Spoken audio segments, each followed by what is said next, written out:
Hello, Alvina from Mind Be Well here, where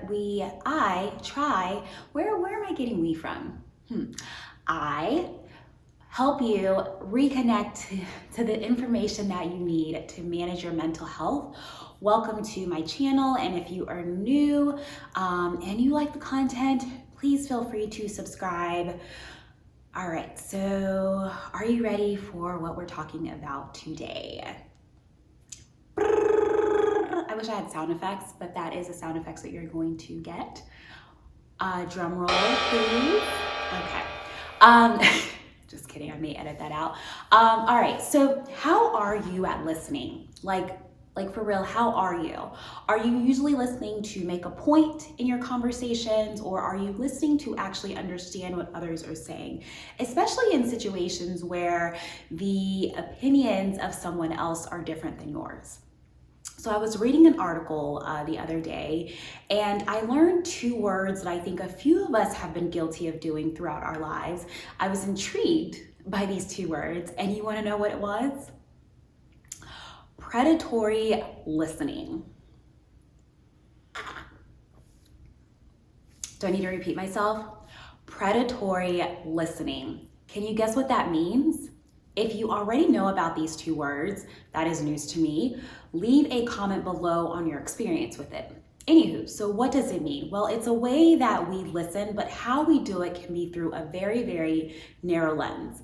It's a way that you listen, but you're not really tuning into what someone is saying because you've already created a rebuttal in your head about what you're going to say next. You're collecting little pieces of evidence so you can disregard someone's thoughts because you're stuck on this idea that you need to be right, that you need to prove your point in this moment, and you may even cut someone off mid-sentence because you're ready to talk. Does that sound familiar?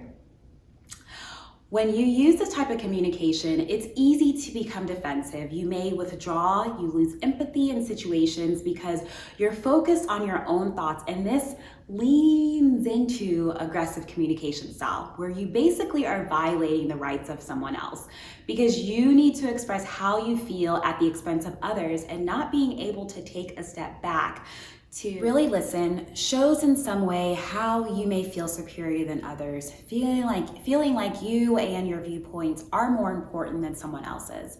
This can show up at work when you constantly need to target a colleague that you may not like, or a conversation you have with that family member that has a different set of opinions.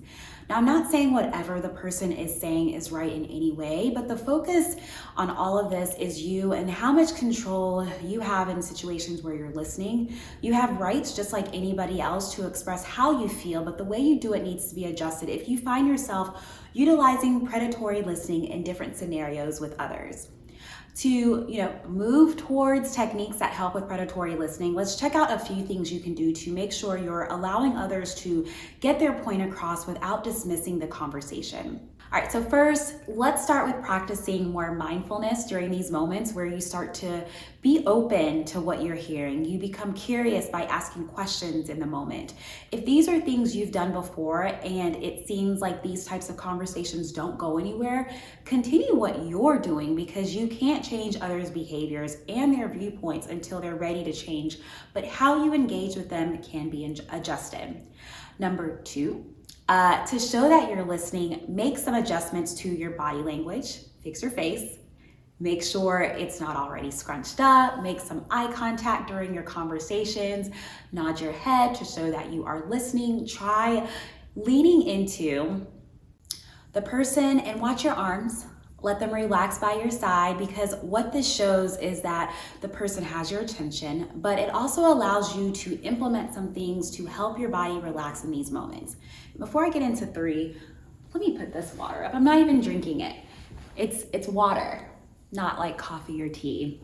Third, try reflecting back to the person what you were hearing, watch your tone, and to just make sure you're understanding using statements like "what I am hearing from you is," or "let me make sure I understood what you mentioned." This makes you responsible to listen and take in something that was being said to understand instead of listening to already make judgments.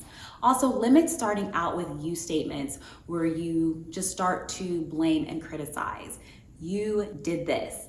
Four, not 8. 4, utilize this very important statement during these types of conversations. Actually, 2. I understand that this is something that you are passionate about. What is something you're wanting me to understand during this discussion or conversation? Or this is something I know we don't agree on, but in listening to you, what do you want me to get out of this conversation?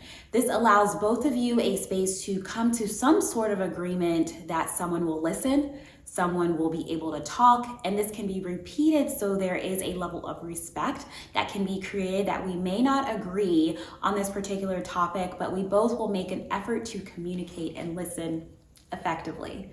Number 5, fight the urge to impulsively respond. Put something in your hand to kind of keep your attention and squeeze. Write down a thought in the moment if you're able to. Be aware of the tension your body is carrying in this moment and try to breathe. When you impulsively respond, you can end up saying some things that you may want to take back after the conversation is done. So if you need a minute before responding, take that and learn to respond when you feel you can clearly articulate what you need to. Now, predatory listening is nothing new. We have done it in some way, shape, or form in our conversations with others. So with these tips, I hope it helps you create some new ways to approach conversations. Hope you liked it. Please like or comment below and let me know your thoughts. Thanks again for tuning in. And I think you may also find my most recent video regarding getting unstuck from our expectations useful. Please take care of yourself and I will see you later. Bye.